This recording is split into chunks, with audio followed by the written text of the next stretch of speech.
কষ্ট সবারই থাকে। কেউ কষ্টের কথা সবাইকে বলে বেড়ায়, আর কেউ মিথ্যা হাসি দিয়ে কষ্টের কথা গোপন রাখে। আসসালামু আলাইকুম। আমাদের জীবনটা হচ্ছে রঙ্গমঞ্চের নাট্যশালা।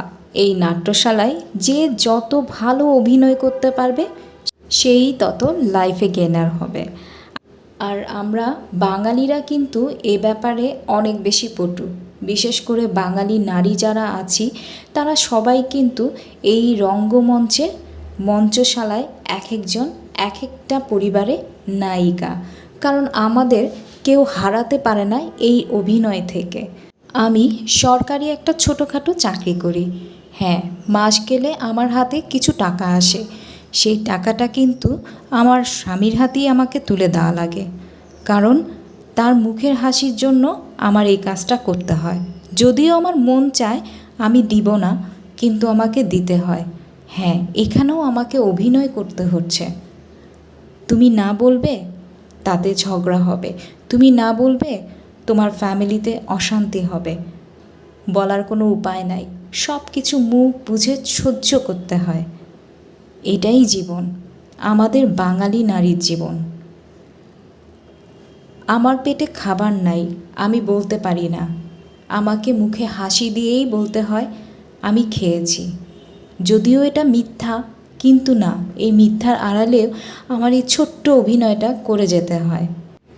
মাস শেষে বেতনটা স্বামীর হাতে তুলে দেওয়ার আগে চিন্তা হয় আমি যদি কিছু টাকা আমার বাবা মা ভাই বোনদেরকে শেয়ার করতে পারতাম, তারা হয়তো অনেক খুশি হতো। কিন্তু না, সেই টাকাটা যখন শেয়ার করতে না পারি তখন মনের মধ্যে অনেকটা কষ্ট জমাট বাঁধে। কিন্তু এই কষ্টকে তোয়াক্কা না করে সবটুকু টাকা দিয়ে দিতে হয়। এখানেও আমি করে যাচ্ছি অভিনয়, মা বাবার সাথে করে যাচ্ছি প্রতারণা। কেন করছি? শুধুমাত্র সংসারের সুখের জন্য। বাবা মাকে টাকা দিতে পারছি না, এই নিয়ে বাবা মার আক্ষেপ, বাবা মার কষ্ট, কথা শোনাচ্ছে আমাকে। এরপরেও আমার মুখে হাসি, ভেতরে দুঃখের পাহাড়। আচ্ছা, আমি এত বড় অভিনেত্রী, আমার সাথে তো কেউই পারবে না। অস্কার পুরস্কারটা হয়তো আমিই পেয়ে যাব। আচ্ছা, আজকের দিনে এই অভিনয়টুকু করছি বলেই কি আমি টিকে আছি, নাকি এই অভিনয় করছি বলেই আমি মরে যাচ্ছি? ভেতরে ভেতরে আমাকে খেয়ে নিচ্ছে, কুড়ে নিচ্ছে। আমি অস্থির হয়ে যাচ্ছি, আর পারছি না এত সব অভিনয় করতে। আমি তো পারি না আমার কষ্টের কথাগুলো শেয়ার করে মানুষের সহানুভূতি নিতে।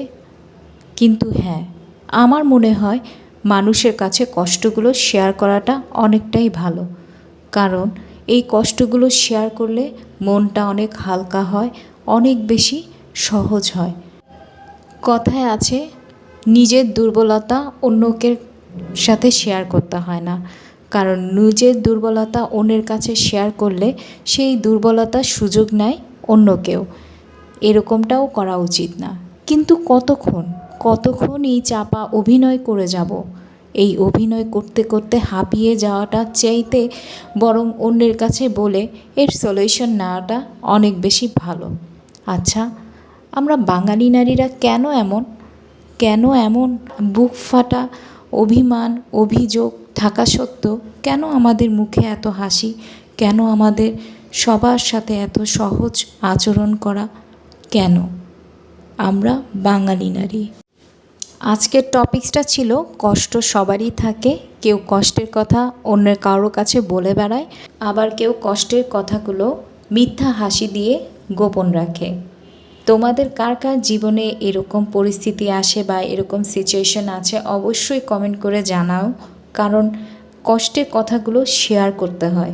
শেয়ার করলে এই শেয়ারিংয়ের মাধ্যমে তোমার মনের কষ্টগুলো তুমি আরেকজনকে বলতে পারবা, আর এর সলিউশনটাও চলে আসবে। আমি জানি না আমি কতটুকু তোমাদের টাচ করতে পেরেছি এই গল্পটার মাধ্যমে, কিন্তু এই গল্পটা আজকে আমাদের সমাজ বলো, পরিবার বলো, বাঙালি প্রত্যেকটা নারীর কিছু না কিছু প্রবলেম থাকেই, কিছু না কিছু কথা থাকেই। আর সেই কথাগুলো আমরা হয়তো প্রাণ খুলে শেয়ার করতে পারি না, কিংবা প্রাণ খুলে বলতে পারি না, কিন্তু বলতে হয়, বলা উচিত। রুখে দাঁড়াও নারী, ছোট্ট এই ভিডিওটা নিয়ে চলে এসেছিলাম। আল্লাহ হাফেজ।